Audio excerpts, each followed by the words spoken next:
Beralih ke informasi lain, diduga akibat kelalaian manusia, lokasi pengolahan limbah pabrik kelapa sawit di Desa Mekarjaya, Cigudeg, Kabupaten Bogor, Jawa Barat terbakar.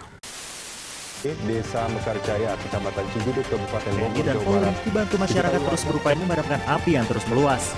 BPBD Agam mencatat kebakaran di lapangan also poses a massive environmental threat. Each year, palm oil plantations destroy Rentang tahun millions of acres of 2009 forested sampai land, 2013 bisa dikatakan bahwa Indonesia kehilangan hutan seluas 1,13 juta hektar setiap tahunnya. Sebenarnya apa yang membuat kelapa sawit sangat merusak bagi lingkungan sekitar?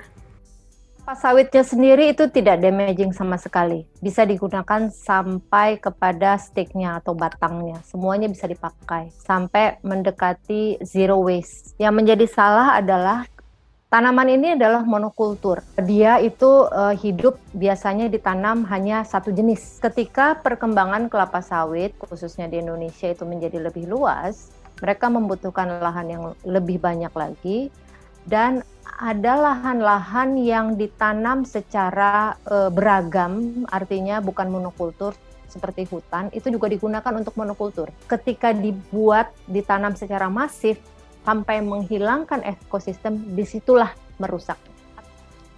Sejauh ini, upaya apa saja yang telah dilakukan terhadap oknum tidak bertanggung jawab yang menanam kelapa sawit di tempat yang tidak diizinkan? Aturan yang harusnya dibuat adalah tanaman monokultur itu hanya ditanam di wilayah-wilayah yang memang sudah terbuka atau sudah tidak ada ekosistem. Yang dilakukan melalui misalnya standar atau peraturan pemerintah, kelapa sawit itu hanya boleh dibuka pada wilayah-wilayah yang ekosistemnya sudah tidak ada lagi.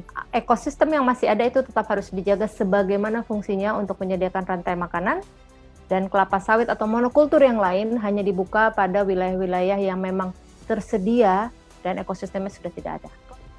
Sebagai konsumen, apa yang kita dapat lakukan agar bisa mengkonsumsi minyak kelapa sawit dengan bertanggung jawab?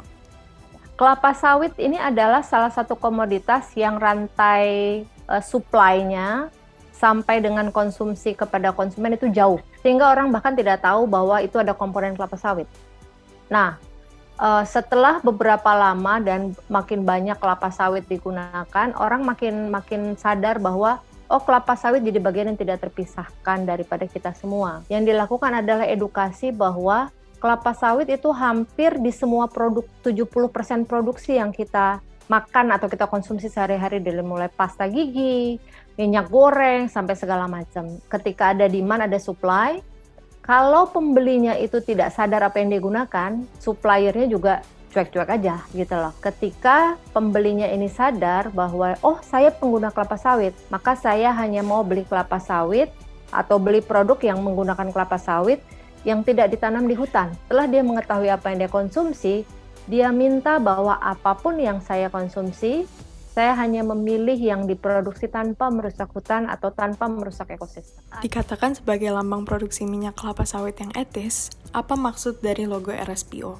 Ada beberapa syarat ya untuk mendapatkan sertifikasi dengan standar RSPO. Itu pertama, tidak boleh menanam di hutan. Dan itu biasanya dicek melalui satelit, dari tahun ke tahun dicek asal wilayahnya itu wilayah hutan atau bukan. Syarat yang lain, jika mereka pernah melakukan kesalahan, maka mereka itu harus menggantinya dengan melakukan reforestasi atau dengan melakukan remediasi. Aku ingin mengajak teman-teman untuk mengikuti aku dalam berkomitmen menjalankan SDG nomor 12 mengenai konsumsi yang bertanggung jawab. Mulai dari sekarang, kita semua harus lebih teliti dalam membeli barang yang mengandung minyak kelapa sawit dan memastikan bahwa produk telah mengikuti peraturan dan disumberkan oleh peternakan kelapa sawit yang etis. Terima kasih.